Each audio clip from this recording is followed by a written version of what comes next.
చెప్పండి అమ్మా, ఏంది మీ ప్రాబ్లం? Handicap certificate sir.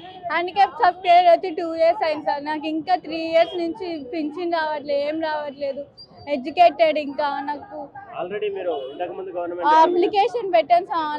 ఆన్లైన్లో ఎక్కించారు అని చెప్తున్నారు కానీ ఇంకా పింఛన్ అసలుకి అమలు చేయలేదు సార్. మా ఎమ్మెల్యే దానం నాగేందర్ ఆయన కర్తబాద్ ఎమ్మెల్యే దానం నాగేందర్ ఆయన ఏం పట్టించుకోవట్లేదు సార్.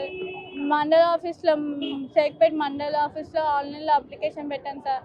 ఫామ్స్ అన్ని వాళ్ళ దగ్గర పెట్టుకున్నారు కానీ పింఛన్ మాత్రం ఇవ్వట్లేదు సార్. 3 years అయిపోతుంది. అప్లికేషన్ ఇచ్చారా? పెట్టాను సార్. ఈసారి అంటే వాళ్ళు ఎలా ఆహ్వానిస్తా ఉన్నారు అర్జీలు పెట్టడానికి? అంటే అప్లికేషన్ తీసుకున్నారు, ఫోన్ నెంబర్ రాపించుకున్నారు అంతే సార్. ఫామ్స్ అన్ని తీసుకున్నారు కానీ ఇంకేం చెప్పట్లేదు సార్. మీకు మెసేజ్ వస్తుందని ఏమని? ఏం చెప్పట్లేదు సార్. ఫోన్ నెంబర్ రాసుకున్నారు, లెటర్ రైటింగ్. ఎందుకంటే తిరిగి మీ పాపనమ్మా మొత్తం తిరిగి హ్యాండిక్యాప్ ఎప్పటి నుంచి? 18 సంవత్సరాలు అవుతుంది, చిన్నప్పటి నుంచి ఉంది. అప్పటి నుంచి ఇప్పటి వరకు తిరిగి ఇక నాకు ఇసుకొచ్చేసింది. ఇక ఇది లాస్ట్, సార్ మంచిగా చేస్తాడని ఇక ఇక్కడికి వచ్చి అప్లికేషన్లు ఇచ్చిన.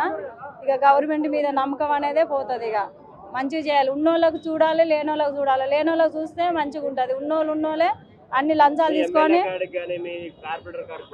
మాకు మా బస్సులు ఎవరని కూడా నాకు తెలియదు. బస్సు పోయి అడిగినాము, ఏం చేయాలని డబ్బులు తీసుకుంటారు, చేస్తామంటారు. ఆన్లైన్ ఎక్కియలేదు, ఏం చేయలేదు. డబ్బులు కష్టం చేసి నేను డబ్బులు కడుతున్నా.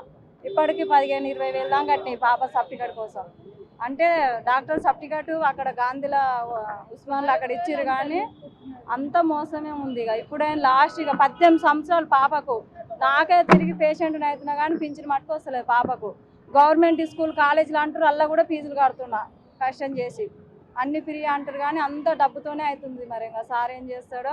సోనియా గాంధీ మేడం ఏం చేస్తుంది, నమ్మకం ఉంది నాకు. ఆ మేడం మంచి ఇంద్రమ్మ పథకం మీద చేస్తుంది, దేశాన్ని మంచిగా చేస్తుంది, ఆ పేరు నిలబెడుతుంది అని నమ్మకం ఉంది. కానీ టైం పడుతుంది. కొత్తగా కదా ఇప్పుడు మొత్తం తీయాలి లిస్టులు. ఎక్కడ ఏది ఉంది, ఎక్కడ ఏముంది, కేసీఆర్ ఏం చేసింది, అన్ని ఏం చేసింది మొత్తం లిస్ట్ తీసినాక అప్పుడు సార్ మొత్తం చేస్తాడు. నాకు నమ్మకం ఉంది ఆ సార్ మంచిగానే చేస్తాడు. కానీ మాకు అనేది ఓపిక అనేది లేదు సార్. శ్రమించండి, మా పాపకు న్యాయం చేయండి అని అడుగుతుంది.